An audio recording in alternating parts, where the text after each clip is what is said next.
Allahabad high court ने गंगा प्रदूषण के मामले में दाखिल जनहित याचिका पर सुनवाई करते हुए राष्ट्रीय स्वच्छ गंगा मिशन पर गंभीर टिप्पणी की है। कोर्ट ने कहा कि मिशन का काम आंखों को धोखा देने वाला है। ये मिशन केवल पैसा बांटने की मशीन बनकर रह गया है। मिशन द्वारा बांटे गए पैसे से गंगा की सफाई हो रही है या नहीं, इसकी ना तो निगरानी हो रही है और ना ही जमीनी स्तर पर कोई काम होता हुआ दिखाई दे रहा है। मुख्य न्यायमूर्ति राजेश बिंदल की अगुवाई वाली खंडपीठ ने सुनवाई के दौरान मिशन की ओर से बांटे गए बजट का ब्यौरा जाना। पूछा कि गंगा सफाई के लिए खर्च किए गए करोड़ों रुपए के बजट से काम हुआ है या नहीं, तो कोर्ट को कोई जवाब नहीं मिला। कोर्ट ने पूछा कि इतनी बड़ी परियोजना के लिए पर्यावरण इंजीनियर है या नहीं, इस पर भी जवाब दिया गया कि एनएमसीजी में काम कर रहे सारे अधिकारी पर्यावरण इंजीनियर ही हैं। उनकी सहमति के बिना कोई भी परियोजना पास नहीं होती है। इस पर कोर्ट ने पूछा कि परियोजनाओं की निगरानी कैसे करते हैं, तो इस पर कोई जवाब नहीं आया। कोर्ट ने दाखिल हलफनामों में ये पाया कि कानपुर, वाराणसी, प्रयागराज सहित अन्य शहरों पर के लगाए गए सीवेज ट्रीटमेंट प्लांट मानक के अनुसार काम नहीं कर रहे।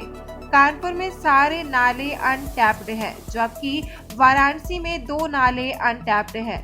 इससे सालों का पानी सीधे गंगा में गिर रहा है। केंद्रीय प्रदूषण नियंत्रण बोर्ड की भी यही रिपोर्ट थी।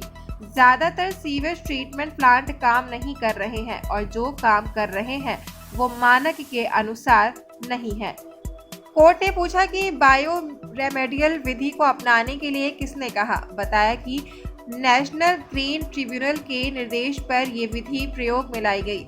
जब कोर्ट ने ग्रीन ट्रिब्यूनल के आदेश की जानकारी मांगी तो केंद्रीय प्रदूषण बोर्ड इसका कोई हवाला नहीं दे सका।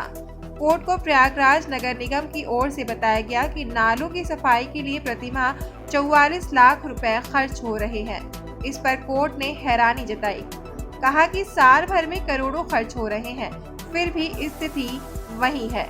यूपी प्रदूषण नियंत्रण बोर्ड ने बताया कि उसको अब तक 332 शिकायतें मिली हैं, 48 में सजा हो चुकी है, बाकी के खिलाफ कार्रवाई प्रक्रिया में है। कोर्ट ने यूपी नियंत्रण बोर्ड के हलफनामे में देखा कि उसके पिछले आदेश के बाद यूपी प्रदूषण बोर्ड ने कार्रवाई शुरू की है। कोर्ट ने सभी विभागों को निर्देश दिया है कि वे न्यायमित्र अरुण कुमार गुप्ता, याचिकाकर्ता वीसी श्रीवास्तव सहित अन्य याचियों को हलफनामे की कॉपी उपलब्ध कराएं। कहा कि याचिगढ़ इस मामले की सत्यता का पता लगाएं। कोर्ट ने मामले की सुनवाई के लिए 1 नवंबर की तारीख तय की है। सब्सक्राइब कीजिए न्यूज इन इंडिया को और बेल आइकन को दबाइए न्यूज से जुड़ी लेटेस्ट वीडियोज सबसे पहले देखने के लिए।